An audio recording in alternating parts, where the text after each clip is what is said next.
आप सभी भक्तों को पाप मोचनी एकादशी की बहुत बहुत शुभकामनाएं।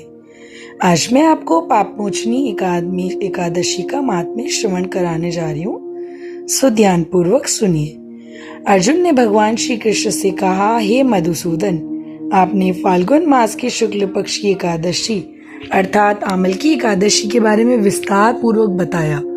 चैत्र माह के कृष्ण पक्ष में आने वाली एकादशी का क्या नाम है और उसकी विधि क्या है, कृपया कर आप मेरी बढ़ती हुई जिज्ञासा को शांत कीजिए। तब भगवान श्री कृष्ण ने कहा, हे अर्जुन, चैत्र मास के कृष्ण पक्ष की एकादशी को पापमोचनी एकादशी के नाम से जाना जाता है। एक बार की बात है, पृथ्वीपति राजा मानदाता ने लोमश ऋषि से यही प्रश्न किया था जो तुमने मुझसे किया है। अतः कुछ भी ऋषि लोमश ने राजा मानदाता को बताया, वही मैं तुमसे कह रहा हूँ। महर्षि लोमश ने कहा, हे नृपति, चैत्र मास के कृष्ण पक्ष की एकादशी का नाम पापमोचनी एकादशी है। उसके व्रत के प्रभाव से मनुष्य के अनेक पाप नष्ट हो जाते हैं। मैं तुम्हें इस व्रत की कथा सुनाता हूँ, सो ध्यान पूर्वक सुनो। प्राचीन समय में चैत्ररथ नाम का एक वन था। उसमें अप्सराएं किन्नरों के साथ विहार किया करती थी। वहाँ सदैव वसंत का मौसम रहता था, अर्थात उस जगह सदा नाना प्रकार के पुष्प खिले रहते थे। कभी गंधर्व कन्याएं विहार किया करती, तो कभी देवेंद्र अन्य देवताओं के साथ क्रीड़ा किया करते। उसी वन में मेधावी नाम के एक ऋषि तपस्या में लीन रहते थे। वे विश्व भक्त थे, शिव भक्त थे। एक दिन मंजुघोषा नामक एक अप्सरा ने उनको मोहित कर उनकी निकटता का लाभ उठाने की चेष्टा की।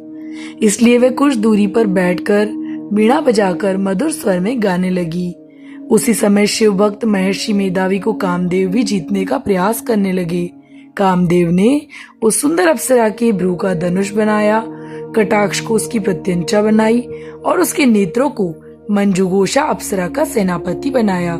इस तरह कामदेव अपने शत्रु भक्त को जीतने को तैयार हुआ।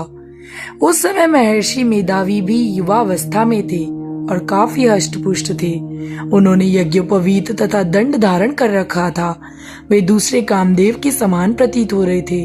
उस मुनि को देखकर कामदेव के वश में हुई मंजुघोषा ने धीरे धीरे मधुर वाणी से वीणा गायन शुरू किया, तो महर्षि मेधावी भी मंजुघोषा के मधुर गाने पर तथा उसके सौंदर्य पर मोहित हो गए। वे अप्सरा मेधावी मुनि को कामदेव से पीड़ित जानकर उनसे आलिंगन करने लगी। महर्षि मेधावी उसके सौंदर्य पर मोहित होकर शिव रहस्य को भूल गए और काम के वशीभूत होकर उसके साथ रमण करने लगे। काम के वशीभूत होने कारण मुनि को उस समय दिन रात का कुछ भी ज्ञान न रहा और काफी समय तक वे रमण करते रहे। तदुपरांत मंजुघोषा उस मुनि से बोली, हे ऋषिवर, अब मुझे बहुत समय हो गया है, अतः स्वर्ग जाने की आज्ञा दीजिए। अप्सरा की बात सुनकर ऋषि ने कहा, हे मोहिनी, संध्या को तो आई हो, प्रातःकाल होने पर चली जाना। ऋषि के ऐसे वचनों को सुनकर अप्सरा उनके साथ रमण करने लगी। इस प्रकार दोनों ने साथ साथ बहुत समय बिताया। मंजुघोषा ने एक दिन ऋषि से कहा, हे विप्र, अब आप मुझे स्वर्ग जाने की आज्ञा दीजिए। मुनि ने इस बार भी वही कहा, हे रूपसी, अभी ज्यादा समय व्यतीत नहीं हुआ है, कुछ समय और ठहरो। मुनि की बात सुन अप्सरा ने कहा, हे ऋषिवर, आपकी रात तो बहुत लंबी है, आप स्वयं ही सोचिए कि मुझे आपके पास आए कितना समय हो गया, अब और ज्यादा समय तक ठहरना क्या उचित है। अप्सरा की बात सुन मुनि को समय बोध हुआ। वह गंभीरता पूर्वक विचार करने लगे। जब उन्हें समय का ज्ञान हुआ कि उन्हें रमण करते हुए 57 वर्ष व्यतीत हो चुके हैं, तो उस अप्सरा को वे काल का रूप समझने लगे। इतना ज्यादा समय भोग विलास में व्यर्थ चला जाने पर उन्हें क्रोध आया। अब वे भयंकर क्रोध में जलते हुए उस तप नाश करने वाली अप्सरा की तरफ भ्रकुटी तान कर देखने लगे। क्रोध से उनके अधर कांपने लगे और इंद्रियां बेकाबू होने लगी।